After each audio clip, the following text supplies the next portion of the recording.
My daughter called me on a Tuesday morning while I was watering the roses outside the beach house. Her name flashed across my phone screen. Emily. I smiled before answering. She did not call often unless she needed something. Hi, sweetheart, I said. Her voice was flat. No warmth. No small talk. We're leaving tomorrow. I frowned. Leaving where? California. We're moving to Boston. Jason got a new job. We already packed everything. That's sudden, I said. Why didn't you tell me earlier? A pause. By the way, she continued, almost casually, your beach house has already been sold. Bye. For a second, I thought I had misheard her. My what? But the line had not gone dead yet. I heard her breathing. Your beach house, she repeated. The one you never use. The papers are signed. The money is being transferred. I looked around me. The ocean breeze moved through the white curtains inside the open windows. The wooden deck still needed staining. The wind chimes Jason had installed years ago were still hanging near the porch. Emily, I said slowly, what are you talking about? She sounded annoyed. Mom, you gave me power of attorney last year when you were in the hospital. Remember? I handled your accounts.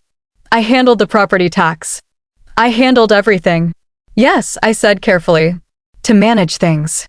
Not to sell my house. It's not practical for you to keep it, she replied. You barely come here. Maintenance costs are high. The market is strong. We got a great price.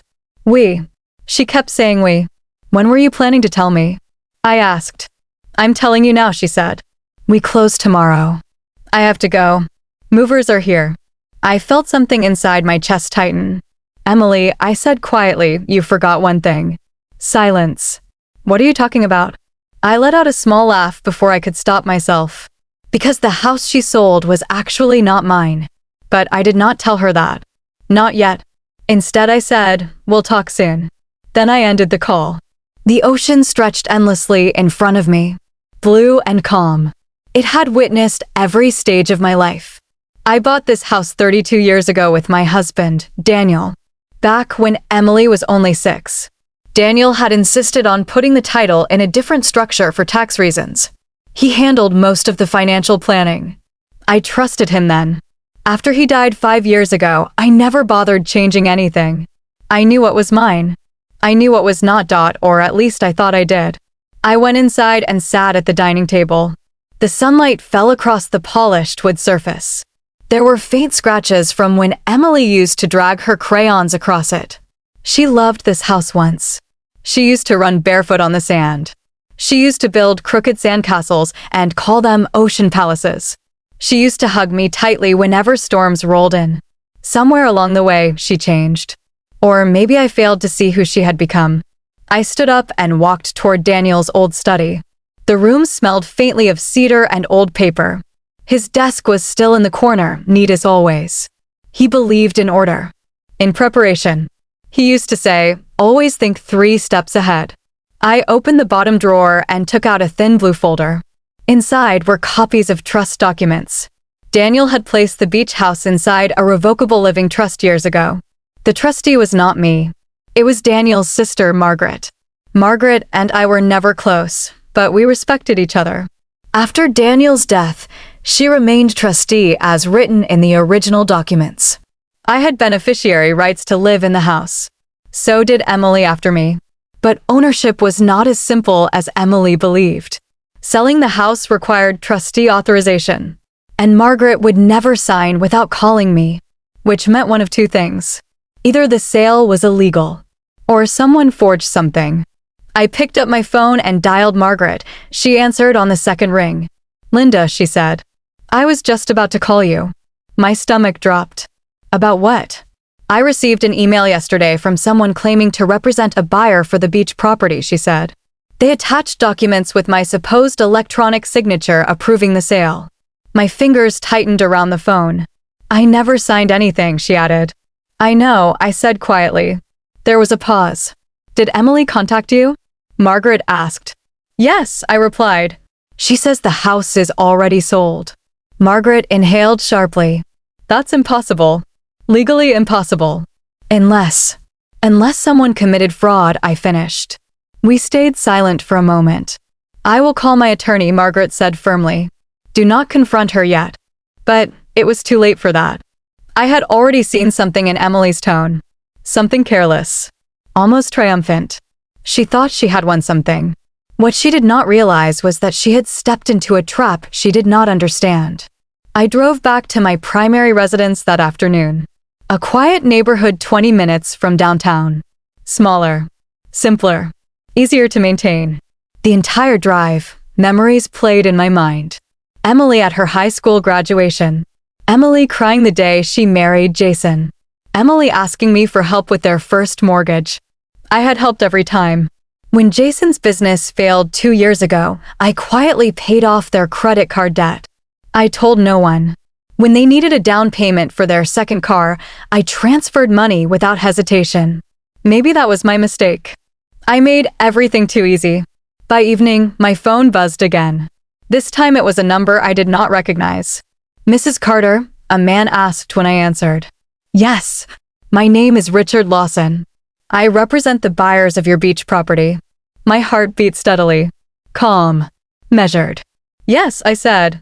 We have encountered a small complication with the title verification process, he continued. Our legal team discovered the property is held under a trust structure requiring trustee authorization. And? I asked. And the current trustee has denied approving the sale. I almost smiled. I see, I said. There may have been a misunderstanding, he added carefully. Did you authorize your daughter to initiate this transaction? No, I said clearly. I did not. Another pause. In that case, he said, the transaction cannot proceed. Funds will be frozen pending investigation. Frozen. So Emily had not received the money yet. That explained why she sounded rushed. Thank you for informing me, I said. After hanging up, I sat in the quiet living room. The house felt different now. Heavy. This was no longer about property. It was about trust. And betrayal. My phone buzzed again. Emily. I let it ring twice before answering. Mom, she said, and this time there was tension in her voice. Did someone contact you? Yes. What did you tell them? The truth. Silence. You're overreacting, she said quickly. This is just paperwork. Margaret doesn't understand the market. We need that money now. We need. How much debt are you in? I asked softly. That's none of your business. It became my business when you tried to sell my house. You don't even live there, she snapped. It just sits there while we struggle. There it was. Resentment. You never told me you were struggling, I said. Because you never listen, she shot back. I almost laughed at the irony. I listen more than you think, I replied. And I prepare more than you know. What does that mean? She demanded. I looked out the window at the darkening sky. You forgot one thing, I repeated calmly. Her breathing quickened. What? I did not answer immediately. Because the truth was layered. The house she tried to sell was protected. But that was not the only surprise waiting for her. And if she thought this was the end of the story, she was very wrong. Tomorrow, I said finally. Come see me tomorrow before you leave. There was hesitation. Why? Because if you walk away now, I said quietly, you may lose more than a house. The line stayed silent for several seconds. Then she whispered, what did you do? I did nothing, I thought. I simply remembered what your father taught me. Always think 3 steps ahead. Be here at 10, I said. Then I ended the call. Outside, the wind began to rise. Somewhere in the distance, thunder rolled across the horizon. And for the first time in years, I was not afraid of the storm coming. I was ready for it.at exactly 10 the next morning. My doorbell rang. Not a second early. Not a second late. Emily always prided herself on control. On precision. On presenting the perfect image. I opened the door before she could ring again. She stood there in a tailored beige coat, phone in hand, sunglasses too large for her face. Behind her, Jason waited in the car with the engine running. She did not step forward to hug me. Is this going to take long? She asked. That depends, I replied. Are you planning to listen? Her jaw tightened. She stepped inside. The house felt smaller with her in it. Tighter. Like the walls were leaning inward.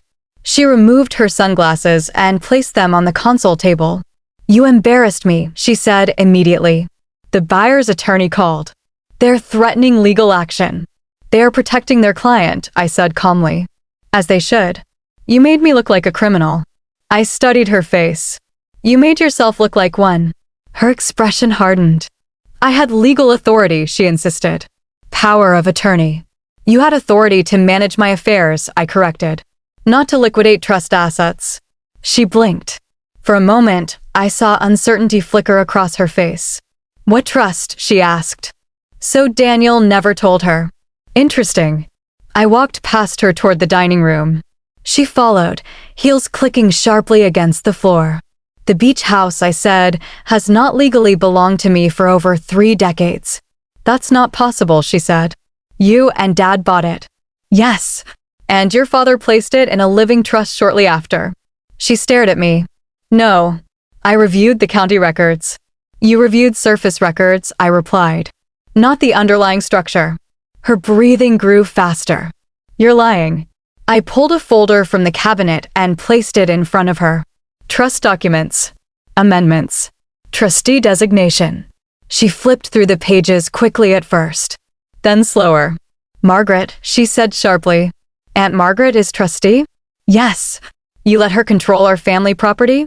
I almost smiled at the word "our." It was never yours to control, I said quietly. Her hands trembled slightly as she closed the folder. You did this on purpose. Did what? You knew we needed money. You knew Jason's company is collapsing. You knew we're drowning. There it was again. We are drowning. But she never once came to me honestly. Instead, she chose deception. I cannot help with a problem I am not told about, I said. She laughed bitterly. Help? Like before? With conditions attached. That surprised me. What conditions? The constant reminders, she snapped. The subtle comments. The looks. I felt something shift inside me. I never asked for repayment. You didn't have to, she shot back. It was always understood. Silence settled between us. For years I believed I was protecting her from struggle. Maybe I was protecting her from growth. You forged documents, I said evenly. Or someone did on your behalf. Her eyes started away for half a second. That was enough. You knew the trust existed? I asked. She hesitated. Jason. Jason must have known. I didn't forge anything, she said carefully. The realtor handled the paperwork. Did you ask questions? We needed speed. Speed over legality. Desperation over integrity. I leaned back in my chair. Do you know what fraud charges carry in this state? I asked calmly. Her face drained of color. You wouldn't. Wouldn't I? I was not threatening her. I was reminding her that actions have weight. She stepped back from the table. You're choosing a house over your daughter. No, I replied. I'm choosing honesty over manipulation. Her phone buzzed. She ignored it. Then it buzzed again. She glanced at the screen. Jason. She declined the call. How much? I asked quietly. She said nothing. How much debt? Her shoulders dropped slightly. 800,000, she whispered. The number hung in the air. What happened? I asked. Jason expanded too quickly. Investors pulled out. We guaranteed loans personally. The banks are closing in. And instead of telling me, she tried to sell a protected asset. You thought selling the beach house would erase it, I said. It would have bought time. Time for what? Another risky move? Another expansion? Why didn't you ask me?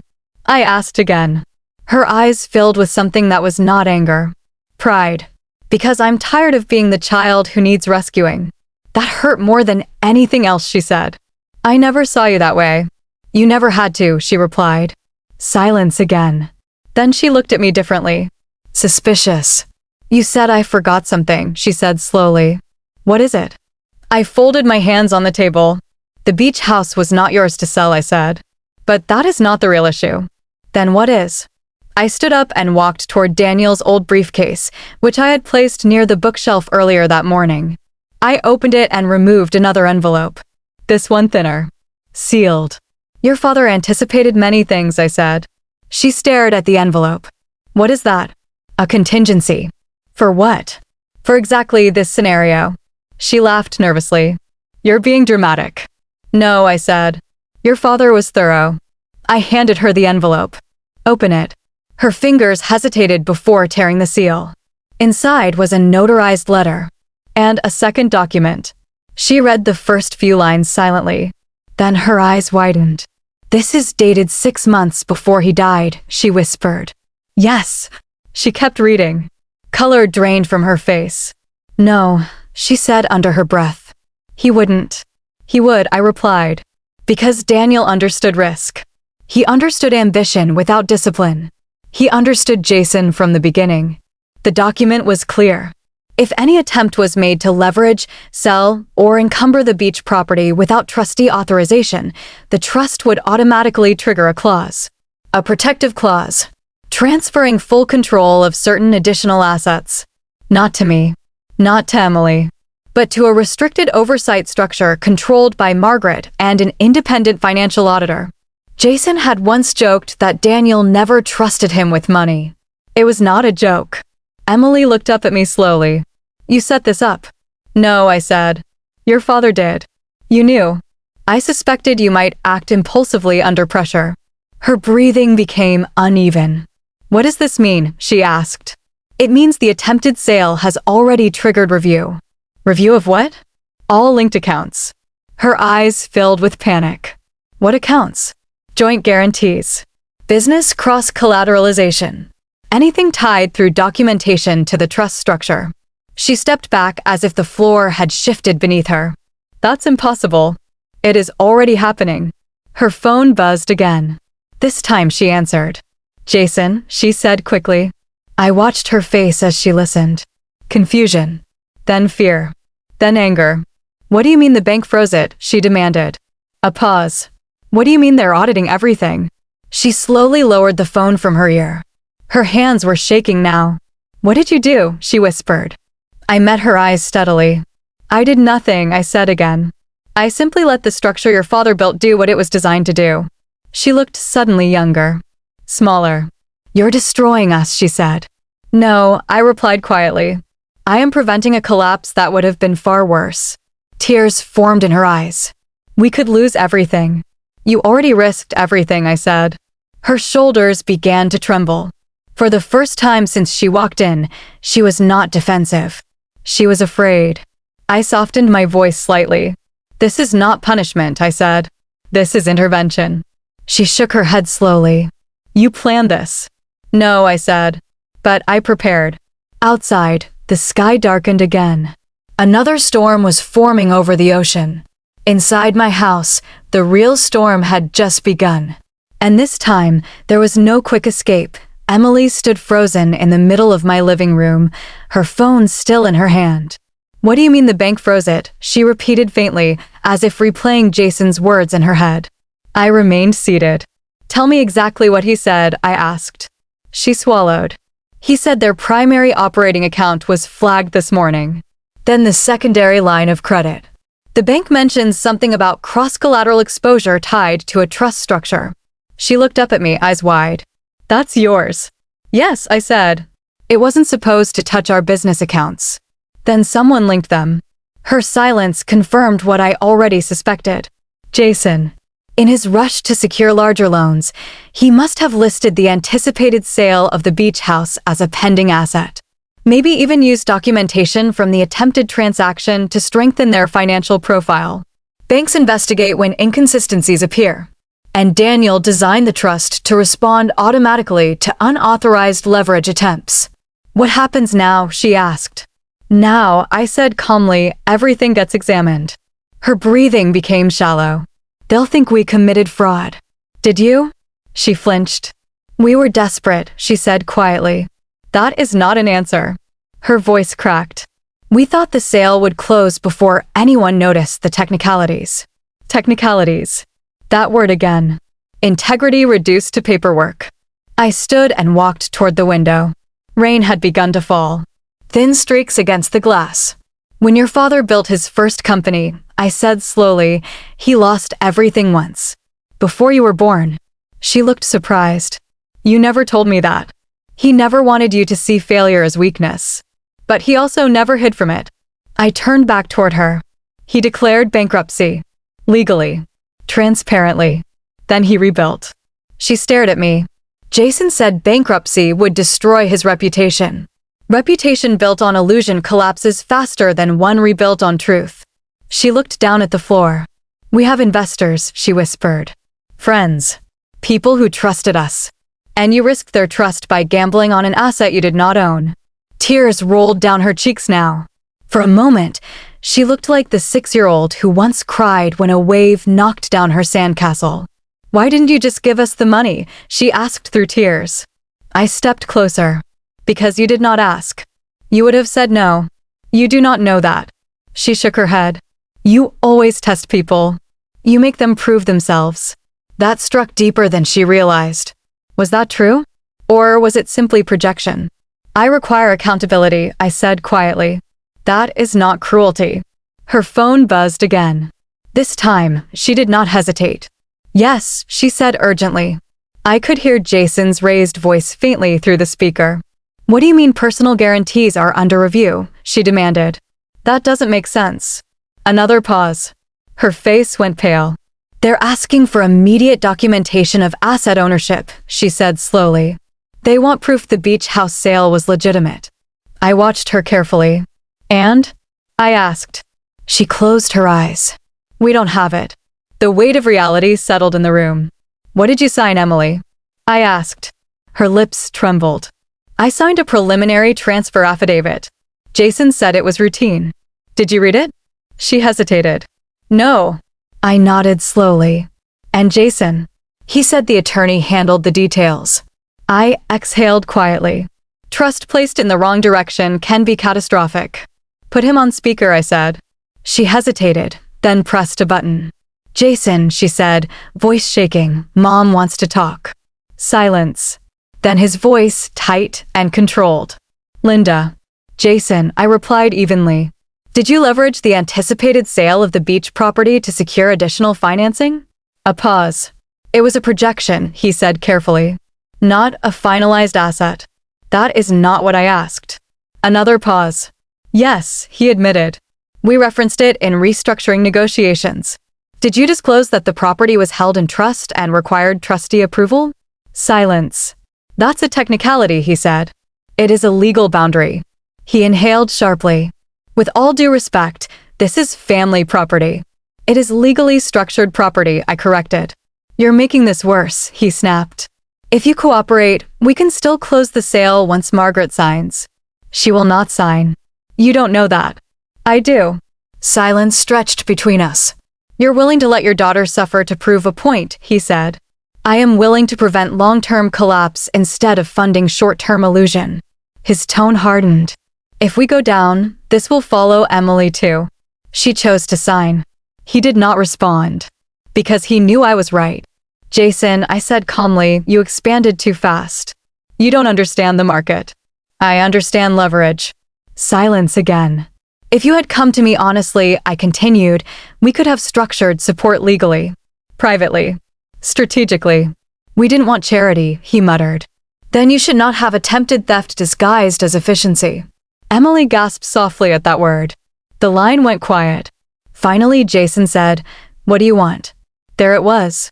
Negotiation. I want full disclosure, I said. Every account. Every loan. Every personal guarantee. That's not your business. It became my business when my trust structure triggered your audit. He did not argue with that. And if we refuse, he asked, then the banks proceed without my cooperation. Emily's face drained again. Jason understood the implication. Without clarification from me and Margaret, the banks would assume intentional misrepresentation. That carries consequences far heavier than restructuring. Give us time, he said. You have 24 hours, I replied. That's impossible. So was selling property you did not own. Silence. Then he ended the call. Emily stared at the floor. You just cornered him, she whispered. No, I said. Reality did. She sank into the chair. I didn't know it would go this far. That is precisely the problem. For several minutes, neither of us spoke. Rain intensified outside. Finally, she looked up. What happens if the banks press charges? They likely won't, I said. Not if full cooperation is given immediately. And if they do? Then there will be consequences. She began to cry quietly. Not dramatically. Not angrily. Just fear. I moved to sit beside her. This is not the end, I said softly. It is a crossroads. She looked at me through tears. Are you going to help us? I did not answer immediately. Because help can mean different things. Funding, protection, or discipline.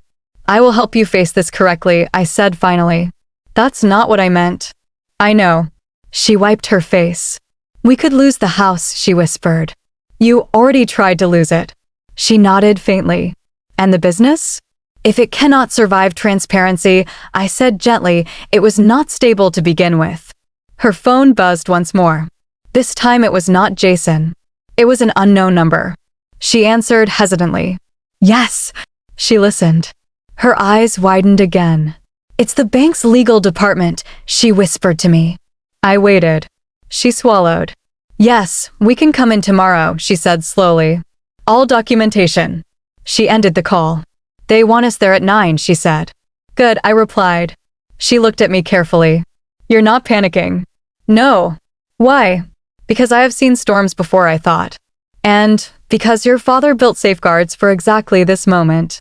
Aloud I said, because this is still manageable. She stared at me. Only if we're honest, I added. The rain began to slow. The storm outside was already passing, but the one we were in had not yet reached its peak. And tomorrow morning, in a glass conference room at a downtown bank, everything would finally be exposed. The bank's conference room was colder than I expected. Not in temperature. In atmosphere. Glass walls. Polished table. A skyline view that made everything look distant and small.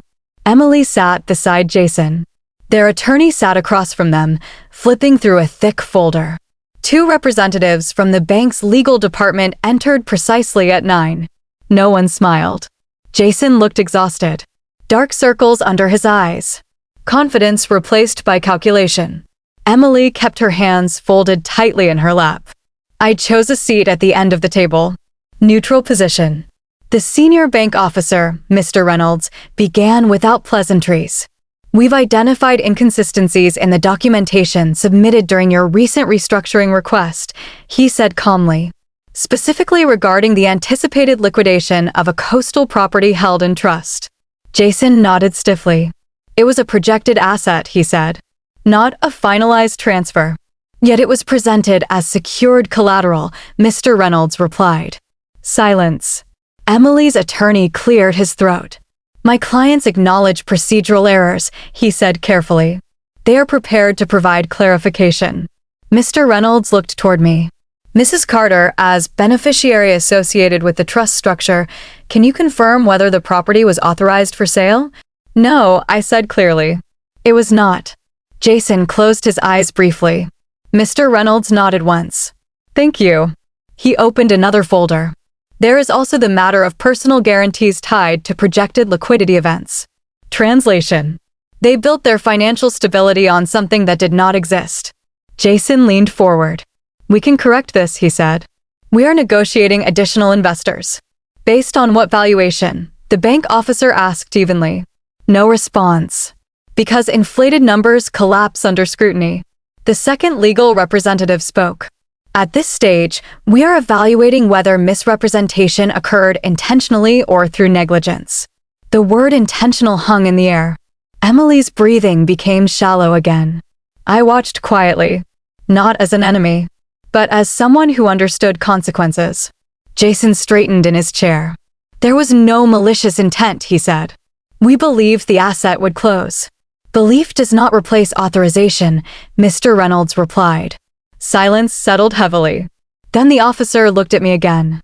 Mrs. Carter, is there any possibility the trust would approve sale under current circumstances? This was the moment. The turning point. I could say no. End it cleanly. Force collapse. Or I could say something else. I folded my hands calmly. The trust was designed to prevent impulsive liquidation under pressure, I said. However, it was also designed to protect long-term family stability. Jason looked at me sharply. Emily turned slowly. Hope mixed with fear in her eyes. I am willing, I continued, to request a conditional review. Jason exhaled slightly. Mr. Reynolds raised an eyebrow. Conditional. Yes. Full forensic transparency of all business accounts. Immediate restructuring under independent financial oversight. No further leverage of trust-linked assets. The room went still. Jason's jaw tightened. That would put us under supervision, he said quietly. Yes. Emily looked at him. For the first time, she did not defend him. She waited.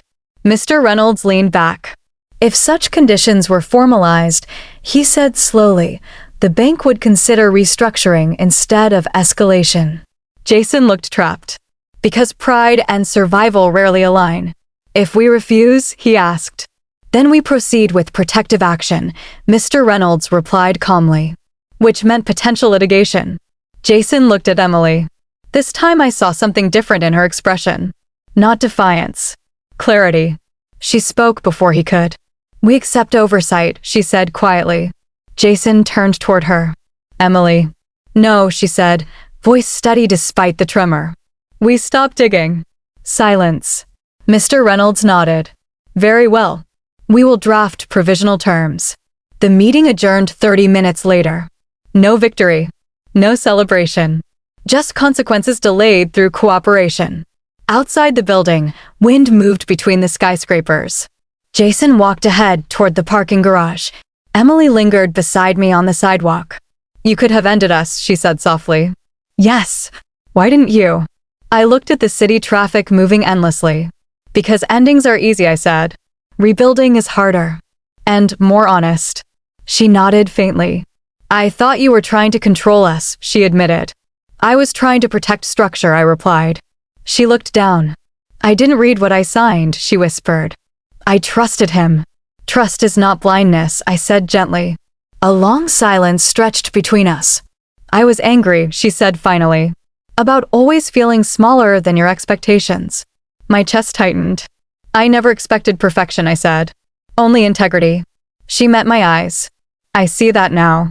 Jason returned, keys in hand. He looked different. Less certain.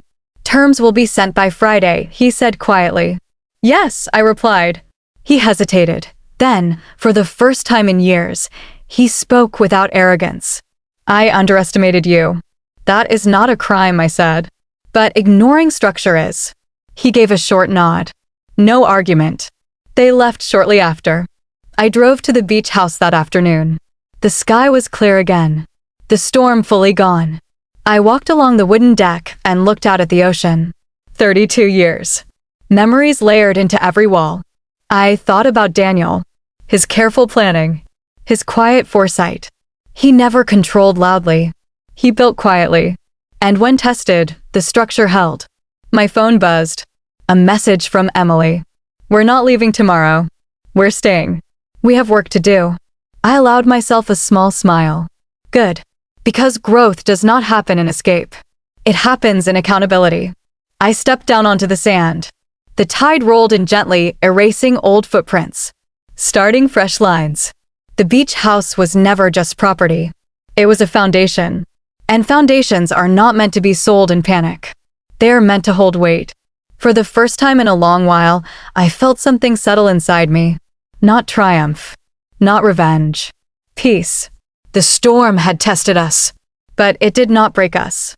And this time, when Emily rebuilt her life, it would not be on illusion. It would be on truth.